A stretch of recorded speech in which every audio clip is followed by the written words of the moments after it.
দীর্ঘ প্রায় 15.5 বছর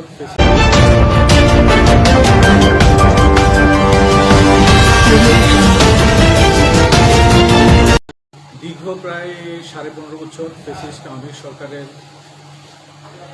যে ফ্যাসিজমের বিরুদ্ধে যে একটা ষড়যন্ত্রের মাধ্যমে 2008 সনের নির্বাচনের ক্ষমতা এসেছিল, সে আওয়ামী লীগ সরকার ক্ষমতা আসার পরে যে আমাদের দেশে একটা তত্ত্বাবধায়ক সরকারের একটা বিধান ছিল সংবিধানে, সেটা তারা বাতিল করে স্বৈরতান্ত্রিক একটা সরকার প্রতিষ্ঠার পায়তারা করছিল।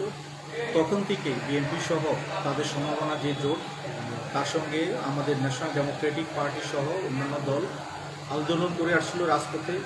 আপনারা দেখেছেন সেই যে আন্দোলনের মুখে 2014 সনে বিনা ভোটে 153টা আসনে বিনা ভোটে নির্বাচিত হয়েছিল, আর বাকি যেসব 147টা আসন ছিল সেগুলিতে কিন্তু কোনো লোক ভোট দিতে যায়নি। 2018 সনে বিএনপিকে ষড়যন্ত্র করে এনে রাতের বেলা ভোট করেছিল। এবং আমরা দেখেছি যে 2024 সনে যে নির্বাচন, কারণ আওয়ামী লীগের যে মনোভাব, তারা যে শেখ হাসিনার একটা স্বৈরতান্ত্রিক মনোভাব, সেটা বুঝতে পেরে জনগণ 2024 সনের নির্বাচনও বয়কট করেছিল।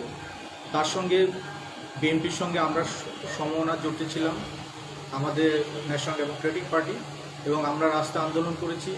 এবং আপনারা দেখেছেন যে 28শে ফেব্রুয়ারি যে একটা আমাদের সমাবেশ ভণ্ডুল করে দেওয়া হয়েছিল এবং আমাদের স্টেজে আগুন দিয়ে দিয়েছিল আওয়ামী সন্ত্রাসীরা। আমরা রাজপথে ছিলাম, এই 15.5 বছর শেখ হাসিনার বিরুদ্ধে আন্দোলন করছি শেখ হাসিনা পতনের জন্য। এবং যখন 2024-এ নির্বাচন করে ফেলেছে, তারপরেও আমরা ছিলাম রাজপথে। এবং 2024-এ এসে একটা গণঅভ্যুত্থানের মাধ্যমে শেখ হাসিনার পতন হয়েছে। আমি কৃতজ্ঞতা জানাই বৈষম্য বিরোধী ছাত্র আন্দোলন এবং যারা এতে নিহত হয়েছে তাদের আত্মার মাগফিরাত কামনা করি। তাদেরকে আমরা ইতিহাসে একটা স্থান দিতে চাই, যেভাবে 1971 সনে মুক্তিযুদ্ধে যারা নিহত হয়েছিল তাদেরকে যেভাবে স্মরণ করি, এই বৈষম্য বিরোধী ছাত্র আন্দোলনে ছাত্র জনতার গণঅভ্যুত্থানে যারা প্রাণ দিয়েছে, ছাত্র এবং সাধারণ জনতা, রাজনৈতিক কর্মী, নেতৃবৃন্দ, সবাইকে আমরা কৃতজ্ঞতা জানাই, মাগফিরাত কামনা করি এবং যারা আহত হয়েছে তাদের আশু সুস্থতা কামনা করি। এই অন্তর্বর্তীকালীন সরকারের প্রধান ডক্টর মোহাম্মদ ইউনূস, ওনাকে সকল দল মত নির্বিশেষে সমর্থন দিয়ে সরকার প্রধান করা হয়েছিল। আমাদের আশা ছিল যে অতি দ্রুত সময়ের মধ্যে তারা একটা গণতান্ত্রিক পরিবেশ সৃষ্টি করে অবাধ এবং একটা সুষ্ঠু নির্বাচনের আয়োজন করবে।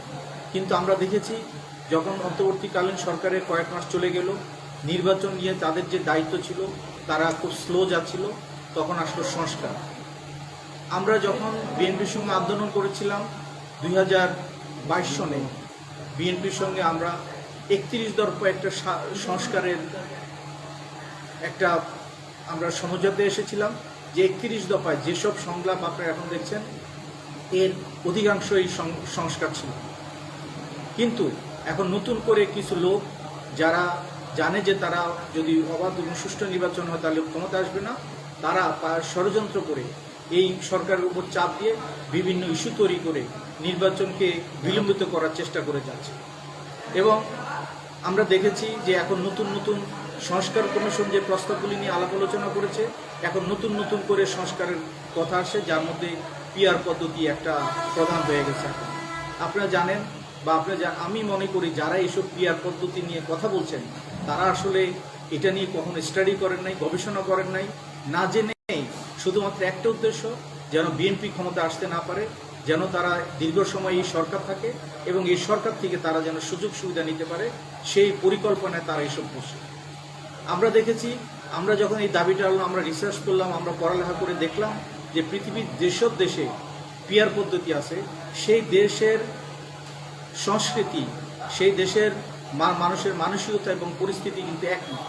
বাংলাদেশের মানুষ ভোটকে একটা উৎসব মনে করে এবং বাংলাদেশের মানুষ সরাসরি প্রার্থী দেখে ভোট দেয়। এবং আমাদের দেশটা এমন অনুন্নত যে আমাদেরকে সংসদে বসে এমপিরা বলতে হয় যে আমার এলাকায় এই রাস্তা নাই, এখানে বাঁধ ভেঙে গেছে, পানি ঢুকতেছে, পানিতে বন্যায় ভেসে যাচ্ছে, এসব দাবি গিয়ে সংসদে বলতে হয়, মন্ত্রীকে চাপ সৃষ্টি করে এসব আদায় করতে হয়। আমাদের দেশটার অন্য দেশের মতো না যে সরকারের সব কিছু করে ফেলে। সুতরাং এখানে যদি পিআর পদ্ধতি হতে হয় তখন দেখা যাবে এই সরকার যে সরকার আসবে সেই সরকার আরও বেশি স্বৈরতান্ত্রিক হবে।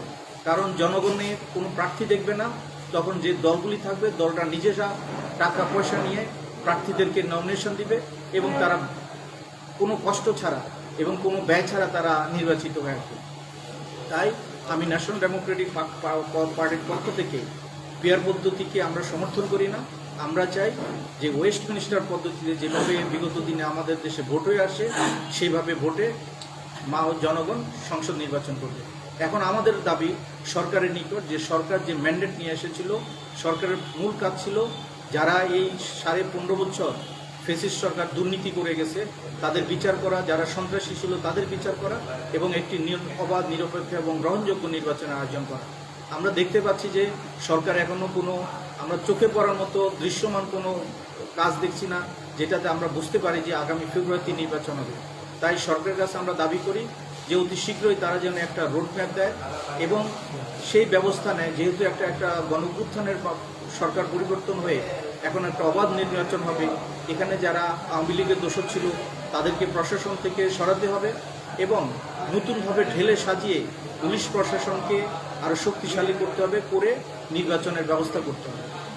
আমরা মনে করি একটা নির্বাচনের জন্য সংস্কার এখন মেইন দাবি হওয়া উচিত না, এখন মেইন দাবি হওয়া উচিত নির্বাচন কমিশনকে সংস্কার করা, যেন নির্বাচন কমিশন যেন দিনের ভোট রাতে না নিতে পারে, যেন ভোটকেন্দ্র দখল না হতে পারে, যেন ভুল এবং তাদের মনের মতো করে যেন তারা রায় ঘোষণা করতে না পারে।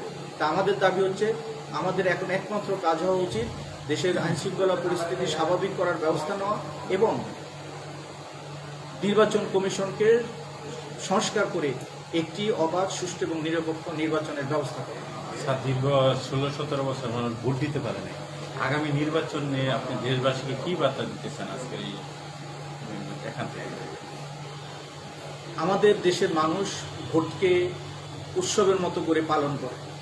আপনারা দেখেছেন যে যখনই বাংলাদেশে ভোট আসে গ্রামে গঞ্জে একটা উৎসবমুখর পরিস্থিতি হয় এবং 15.5 বছর মানুষ ভোট দিতে পারেনি এবং আমরা ধরেন যাদের জন্ম এখন 20-25 বছর বা 30 বছর তারা কখনোই ভোট দিতে পারেনি, সবাই মুখ হয়ে আছে ভোট দেওয়ার জন্য। সুতরাং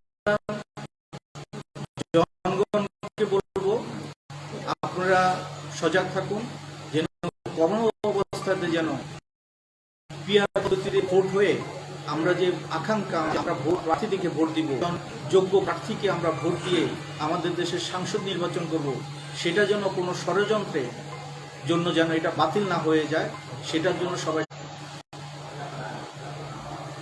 এখন যে পরিস্থিতি কারণ বাংলাদেশের এখন নির্বাচনের যে বিগত কয়েকটি নির্বাচন গিয়েছে যে সংস্কৃতি, তাতে এককের থেকে যোগ্যতভাবে নির্বাচন করাই সমীচীন। কারণ আমরা দেখেছি যে সব বড় বড় দল যারা আছে তারা জোটবদ্ধ হয়ে নির্বাচন করবে, সুতরাং আমাদেরকে হয়তো জোটবদ্ধ হয়ে নির্বাচন করতে হবে এবং আমরা জনগণের স্বার্থে, দেশের স্বার্থে যে জোটটাকে মনে করব যে বাংলাদেশের উন্নয়নের জন্য, বাংলাদেশের গণতন্ত্রের পুনঃপ্রতিষ্ঠার জন্য অনুকূল, আমরা সেই জোটকে সমর্থন করব। স্যার, যেহেতু 1 জুলাই আন্দোলন হয়েছে, প্রায় এই সরকার 1 বছর পূর্ণ হয়ে গেছে, জুলাই মাস চলতেছে, আপনি এই সরকারকে কিভাবে মূল্যায়ন করবেন? কতটুকু সফল বা কতটুকু ব্যর্থ মনে হচ্ছে, যেহেতু আপনি একটা চেয়ারম্যান?